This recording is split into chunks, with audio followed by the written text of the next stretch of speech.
The day a stranger shamed my wife at the supermarket.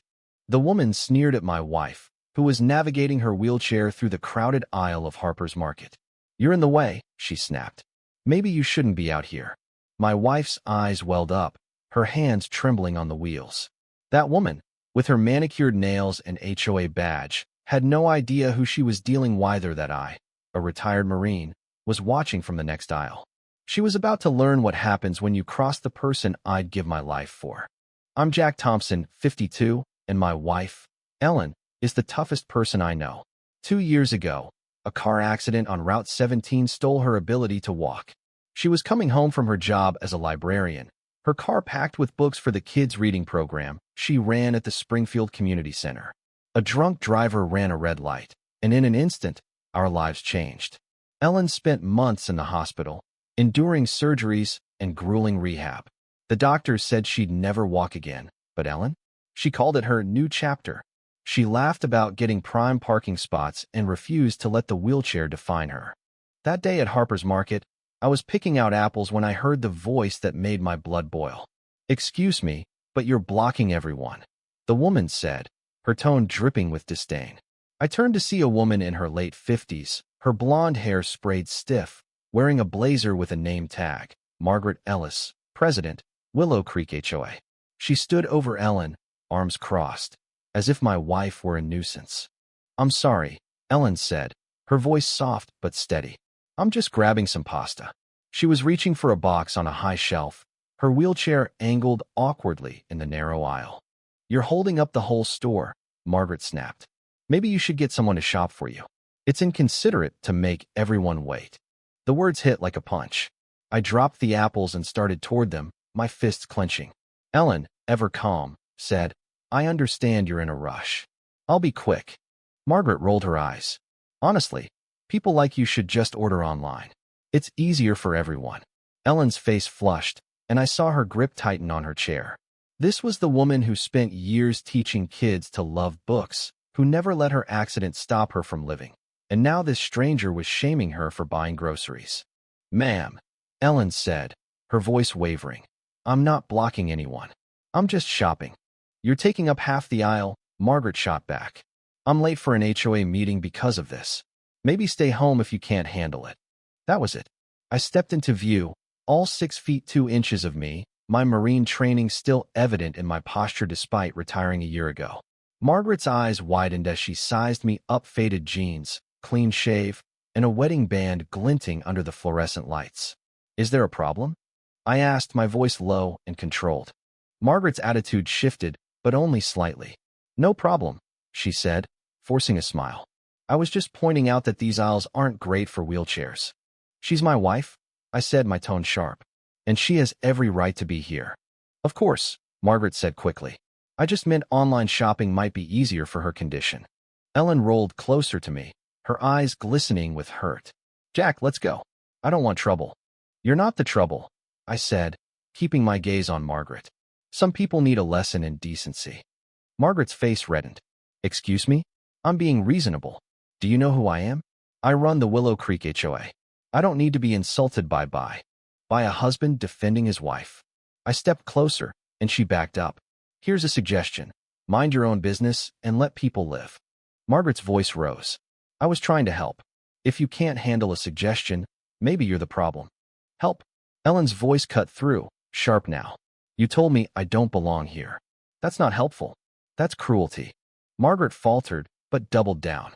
"I meant people who expect special treatment instead of taking responsibility for their limitations."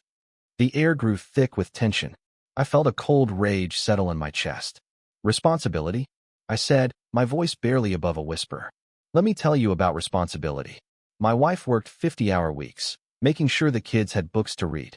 She was hit by a drunk driver who walked away without a scratch. She spent months relearning how to live, and she's never complained. Not once." Margaret's face paled, but she wasn't done. "That's tragic, but it doesn't give her the right to." "To what?" I interrupted. "To buy pasta? To exist? To live her life?" Ellen made a soft sound, almost a sob, and my patience snapped. "You think shopping is easy for her? You think navigating aisles built for walking is simple? You think dealing with people like you is simple?" Margaret pulled out her phone. I'm calling the police. You're threatening me. Threatening. I laughed, cold and humorless. You don't know what a threat looks like. But you're about to learn about consequences. I pulled out my phone and started recording. Margaret Ellis, HOA president, harassing a disabled woman at Harper's Market. You can't do that, she shrieked, lunging for my phone. I held it out of reach. This isn't harassment. What you did to my wife is. Shoppers gathered, some filming, others whispering. An older man called out. I saw everything. You were awful to her. She's my wife, I said, my voice steady. And she's stronger than anyone here. Ellen squeezed my hand, her voice firm. Jack, enough.